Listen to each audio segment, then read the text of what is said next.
My name is Waylon Lewis, elephantjournal.com, and I'm honored to be here in Boulder, Colorado at Sterling Rice Group with thanks to Naturally Boulder and Fresh Ideas Group with one of my idols, probably top 5 with Al Gore, Dalai Lama, Yvon Chouinard, my mom, and LeBron James. That might have been You're 6. up to 6 now. Yeah. And who LeBron has to go. Who was number 3? Dalai Lama? No, I know Al who that Gore? is. No. Oh, Yvon Chouinard. Yeah, who's that? Founder of Patagonia. Oh, right. Okay, I've heard One of of our that. walk the talk heroes. Right. He's very grim and dark about the future of the world, and then gets up and works harder to change the world for the better than almost anyone I know. / surfs half the year. Right. So. Good list. Good yeah. company. Thank you. Yeah. Well, my mom, you know, that's Well, yeah. that's I high think you should have company. mentioned her first. Yes. Maybe you can edit this. Yeah. Yeah, we will. We have good editors. So, Michael, thank you so much. Sure. My first question is just very simply, I know your latest book, In Defense of Food, was targeted a little bit beyond the choir. People were already trying to shop organic or at farmers markets. What's your basic message right now? Well, I wrote that book to reach people who may not be thinking about the environmental implications of their food choices or the moral or ethical implications of their food choices, but are concerned, as most Americans are, about their health. And that, you know, that's where you reach the average American, talking about food, certainly. And so what the book is an attempt to suggest how you should eat if you're concerned about your health. It has a kind of subliminal political message. It is the subtitle is An Eater's Manifesto, because it turns out that with one exception, the best choices for your health are also the best choices for the environment and the food system. So it's one area of life where you can sort of have your cake and eat it too. I read somewhere that you said that diabetes and cancer and various diseases didn't exist in the way they do now before people started shopping the way we do now. Started eating the way we do now. Yeah. Well, one of the most interesting things I found out, I mean, I spent 2 years looking at this whole question of what do we know about the links between diet and health. And that about 100 years ago, this generation of medical workers, from mostly British, including Albert Schweitzer, but Weston Price, Robert McCarrison, a couple others, were in the developing world at the moment that the Western diet, this diet of heavily processed food, refined carbohydrates and oils, lots of meat, lots of everything except fresh fruits, vegetables, and whole grains. That basic diet. When it came into these areas that had been eating traditional diets, and they saw these chronic diseases show up for the first time. There had been virtually no heart disease, much less cancer. About 40% of cancers are linked to diet. Type 2 diabetes, hadn't seen it. Obesity, hadn't seen it. But when this store food, as it was called then, started showing up, people got chronic disease. So we've known for a long time that this diet, in any population that adopts it, will lead to very high incidences of these diseases. What we don't know, and what all the nutritional noise is about, is what in that diet is the problem. Is it the refined carbohydrates? Is it the trans fats? Is it the saturated fat? And that's what the nutritionists will be arguing about for decades. But if you keep your eye on the ball and just realize, okay, whatever the reason is, if I can get off this diet, I can unwind that tape and you know, avoid getting those chronic diseases. It seems to me that's the way to go. And that's the message of the book, is like tune out all the nutritional science, get off that diet, and here's how you can do it. And we hear different diets all the time that are supposedly scientifically based. You said one quick fix is if you're cooking it yourself. Yeah. It's you know, it's probably the single most important thing you can do, because if you cook yourself, you're not going to be cooking with trans fats. You're not going to be using high fructose corn syrup. Who has it in their pantry? You're not going to be, you know, over salting, putting too much fat, putting too much sugar in. One of the best predictors of a healthy diet is whether you cook it or not. So I think it's the single most important thing people can do, rather than counting calories or looking at ingredient labels. So we at Elephant often talk about sort of living a spiritually active life, you know, meditating, doing yoga, whatever it is, or if you're Christian or Jewish, whatever your faith is. I grew up in a Buddhist tradition. You say there's a moral component to this. What is well, yeah, there is. Look, our eating decisions, what happens on our plate, represents our most profound engagement with the other species we share this planet with.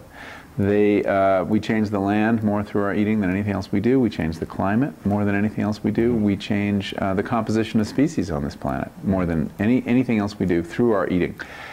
And among other things, I mean, yes, there's a biological transaction. We get energy we need from eating, but we're doing so much else. I mean, there's a social component, what happens when people eat together, but there's also this engagement with nature. We often don't think about it, but that is really what is at stake, much more so than when we go hiking or enjoy the wilderness, when we're spectators in nature. This is when we're eating nature, and to remember that it's nature that provides for us and not industry when we eat is a really important lesson in mindfulness, I think. Mm-hmm. I recently saw you talking with Amy Goodman about swine flu and the possible sort of causes of that. That seems to me an obvious moral component is how we're treating the animals. Yeah. No question that there is a. I mean, if one of the things I did when I was researching Omnivore's Dilemma was spend time on feedlots, hog confinement operations, slaughterhouses, and you can't visit those places without being changed and changing the way you eat to see the misery that we're subjecting animals to.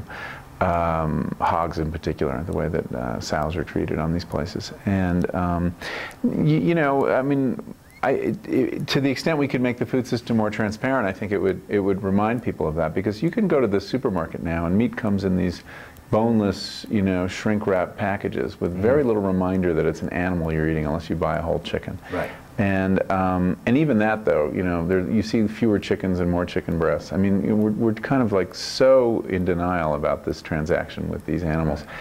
And so one of the things I've tried to do in my work is remind people, what's at stake, the sacrifice of life that goes into eating meat, if that's what you do. And I do eat meat. Yeah, and that's something I find delightful. I'm vegetarian, but you're eat food, not too much, mostly plants. It's not. It doesn't seem to be a kind of morally rigid. Well, I worked very hard to figure out if I could justify meat eating, and I felt that I could, more on ecological grounds than anything else. That I think animal agriculture is important to sustainable agriculture. That there are places where the best thing to grow is grass, and we can't eat grass, and the only way for us to collect that solar energy is by eating animals who've eaten the grass. I think there are a bunch of animals that wouldn't be on this planet if we didn't eat them, and they're wonderful species, most of the domesticated species. Yeah, someone left their cell phone on. It's me. But it's wind-powered, luckily. How are we for time, since I interrupted? Sorry, normally I have. You have, you can go like another 10 minutes. Fantastic. Get Mr. How are we doing? A little plate of local food, so he has a few minutes to eat before. Okay. Thank you. A glass of local wine would be good too. Yeah, actually, exactly. not local wine. Wine from we have somewhere some good far Colorado. away. Wine from far away. Yeah. Yeah, that'd be great. Incompostable. Yeah. Maybe not. So are we good to jump back in? And if there's anything that I'm not asking that you want to put out there, I'd love that. Like anything you're thinking about talking about out here tonight. So where were we? We were talking. Oh, well, you were talking about we were talking about animals, and I was saying that everyone's got to work this out for themselves. But what I recommend if you eat meat is you should go look, kill a chicken, see how you feel about it. Yeah. Can you get your head around that? And if you can, okay. And if you can't, maybe you shouldn't eat meat because you're killing many chickens by proxy. Right, and that was sort of the beginning. The first time I heard of you was, I think his name is Joel Salatin. Yeah, sure. That was an amazing story, I think, in Mother Jones. That was an excerpt from Omnivore's Dilemma. Oh, okay. And he taught me a lot, and he's a farmer in Virginia who is growing. He's a meat farmer, a grass farmer. You asked him to send you a turkey. That was sort of the chicken. Yeah, I'd heard he grew okay. these amazing pastured chickens, and I was in New York at the time, and he said, "Sorry, I can't do that." And you're from the New York Times, and he said, "Nah." Yeah, I was calling from. I was doing an article for the New York Times. He says, "No, I can't do that." And I said, "Oh, I can have the FedEx guy come with a refrigerated box." And he said, "No, you don't get it. I don't think it's sustainable to ship chickens around the country by FedEx." It was a rather embarrassing moment. He said, "So if you want to try my chickens, you have to come down here to Swope," which is where he lived, and that's what I did. And this naturally segues into one of the major criticisms of people who aren't organic or local or whatever it is fans. It's hard to quantify exactly what we're talking about, but mindful eating, eating real food, is that it's not practical. Joel Salatin, he's able to produce an immense amount of food, right? And he's also incredibly profitable. I mean, you know, there are very few farmers in this country making any money. Especially ones who aren't getting subsidies from the government. It's really tough. Americans feel entitled to the cheapest possible food on the planet. And Joel does very well, and he produces a huge amount of food on a very small amount of land. And so for all the people who say, oh, we can't feed the world with organic, they should go check out his farm. I don't have the numbers at my fingertips, but it's, you know, tons and tons of meat off of 100 acres of grass every year. And at the end of every year, this land is not diminished. There is more soil, there is more fertility, there is more biodiversity than there was the year before. So you know, it's the free lunch, and of course that free lunch is sunlight that feeds the grass, and the grass feeds these animals, and the animals help build the soil. Yeah, I watched your panel at Google with Monsanto and where you described sort of that crop rotation. Yeah, well, they think that, you know, the only way you're going to feed the world is by you know, GM seeds that are going to increase yield, which are genetically modified. Genetically modified seeds. Right. You know, I challenge them to produce those seeds. I mean, they haven't yet. I mean, GM seeds do not raise productivity. That's not what they do. They make the corn or soy farmer's life a little easier. They allow that farmer to have a larger farm than he would otherwise. They don't increase yield. That's a myth. So they're selling us these seeds based on a future promise that so far they haven't been able to keep. So it's possible, just based on heirloom seeds, to run a profitable farm that isn't a total pain in the butt? Well, you know, I think the real challenge to feeding the world sustainably is labor. It's not genetics. It's not land. It's the fact that doing it right. I mean, all these technologies are labor-saving devices. That's what chemicals are, and so we have replaced labor on farms with fossil fuel. Basically, that's the story of the last 100 years. Fossil fuel fertilizers, fossil fuel equipment, and fossil fuel pesticides. So I think it's probably easier to figure out how to do those complex polyculture systems in areas where you still have a lot of people on the land. In America, we're going to have to get more people on the land to do it because we've become dependent on this fossil fuel to grow our food. So I know around the Secretary of Agriculture there was a little movement to name yourself. Yeah. And you politely made it clear that you weren't that interested, but there is that sort of longing, it seems, in America to have people in charge who really could, from a top down, not just a grassroots sort of let's shop at the farmers market level, which is fantastic. But what would be your recommendations from the top down for the Obama administration and for our government generally? Well, you know, I actually think that we may have done better with the Secretary of Agriculture pick than we thought initially. Yeah, the Vilsack has surprised us in certain ways. Yeah. The biggest surprise of all being naming one of the pioneers of the organic movement to be the '2, Kathleen Merrigan, who's essentially running the Department of Agriculture. That's a pretty big deal. She wrote the organic law working for Senator Leahy back in 89, 90, and then she, you know, led that whole process that produced the organic rules. And so she's really a committed reformer of American agriculture. And she has a lot of power now. So that's very exciting. He also seems very committed to local agriculture and farmers markets and things like that. And I think the Obamas themselves are get it. I mean, essentially. Now, much stands in the way of, you know, it's not enough to get it. You have to also make it happen. And whether Obama's prepared to spend any political capital on reforming food remains to be seen. Have you seen indications? Yes and no. I mean, you know, some good things. I mean, I think the best thing that's happened so far is Michelle Obama's put an organic garden at the White House. It didn't have to be organic. She could have just put in a garden. But she chose to mention that word, and that word sent a very powerful signal to the whole food system. Indeed, it's got a lot of people upset. Right. Comically, in some, at least for me, from my perspective, it got a letter of protest from, who was that? From the American Crop Life Association, which is the pesticide makers. It really should be the Bug Death Association, but of course it doesn't sound as good. Right. So my final question, this is a question I've asked to name drop a little bit, the various people who I regard as my idols or heroes, like Paul Hawken and Bill McKibben, Amy Goodman, Deepak Chopra. You're up to 10 now. Yeah, well, they're in the heroes category, just right. Okay, now I'm getting in trouble. So, a lot of people have wonderful points of view and are working very hard, and I frankly would include myself on some level, but we're not able to really affect big change. I think we could definitely get some local food in here and some wine. From Veneto. Oh, thank you. Organic. Thank you. Pinot Sylvia Grigio. Toss, Fresh Ideas Group. And Oh, that's so nice. Colorado asparagus from an Italian family that's been growing 4 generations. Colorado quinoa. Hot spicy tomatillo with local pork. John Long. Wow. And, Oh, he's amazing. So it's a pork butt. This looks great. Thank you. Thank you so much, Sylvia.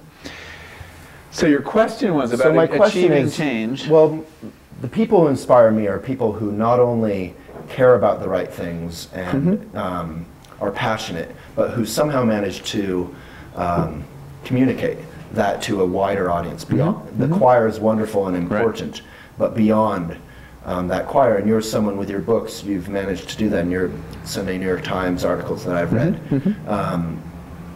So what advice can you give all these sort of activists and farmers market shoppers and all these sort of passionate parents who are... Well, I think, you know, I mean, well, you're talking about the experts or the individuals? I mean, I'm just saying to the grassroots, how can we what's your advice to communicate better to people who may not agree with us? Don't talk down to people, don't lecture at people, realize that they start where they are. I mean, if you read everything I've written, I begin as an average schmo.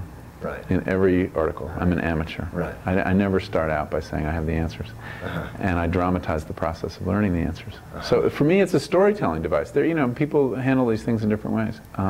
It's figuring out a way to tell the story where the reader is with me and learns with me, and you know, and I mean, I drive them toward the conclusions that I want to go to, but they're not there at the beginning. And so that it's an education. It's always an education. Education about how our meat is produced, education about how we should eat if we're concerned about our health, but I never start out with the answers.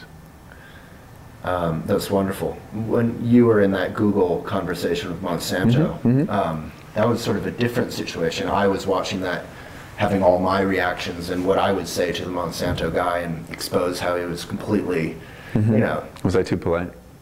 No, I was actually in real admiration. You didn't really seem to, there didn't seem to be a personality conflict or it seemed like... He was a very charming guy. Yeah. He's a Welshman. Right, a great accent. The thing about Monsanto is that they actually have these idealists at the top.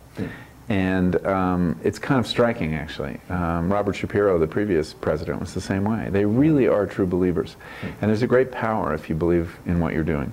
And they have that power. Right. Even though what they're doing is, you know, I think is a serious mistake on many, many levels, and that they're ferocious in their treatment of American farmers, and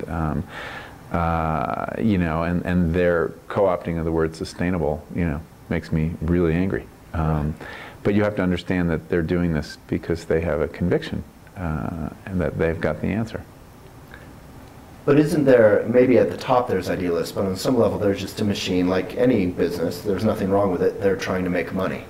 But their way of making money is playing around with our food, not just now, our food future. So how do you, are you trying to maybe work with Monsanto to kind of change their goals? Or? No. I think that their business model, you know, it has a fundamental problem. I mean, they want to privatize the genes of the food we depend on. They want to control the seed supply. That's a very dangerous thing. And I want that seed supply to be in public hands. Right. In as many different hands as possible. Diversity is the key to health. And that goes for the control of genes as much as anything else. So I don't know that there is a good way to work with them. I think that they need to be, you know, I mean, we have to prevent them from having that monopoly. Okay.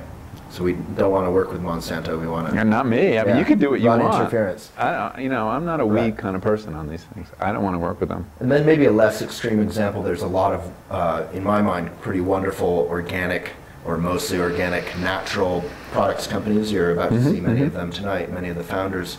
What are some of your favorite kind of big natural products companies? Oh, I don't get into talking about brands that I like and don't like. Well, maybe a better question is, let's say like Chipotle, which is one fast food place I do go to and I support quite actively. They do some very good sourcing of meat. I know, Right. I know some of the people they buy stuff from. Okay. Yeah, I mean, when I hear farmers say good things about companies, that's my test. And Chipotle is one that I've talked to farmers about, and they get a fair shake from Chipotle. I don't know, I don't know how they treat their workers. There's so much about Chipotle I can't tell you, and so I'm not going to be in the business of saying, eat at Chipotle. Whole Foods, as you know, I've been in a long-running kind of kerfuffle with, and I was thrilled to be in Georgia last month giving a speech and talking to the local farmers and the Southeast regional offices of Whole Foods is very farmer friendly, and I talked to ranchers and people growing peanuts and produce, and they just said it's the best people to sell to. And you hear different things in different parts of the country. So for me that's the test. If your farmers are happy, you're doing something right. Well, thank you so much, Michael. Thank you. Amazing writing, just as a writer. Thank you very much. I love it. Thank you. Let's talk more eating. Michael Pollan.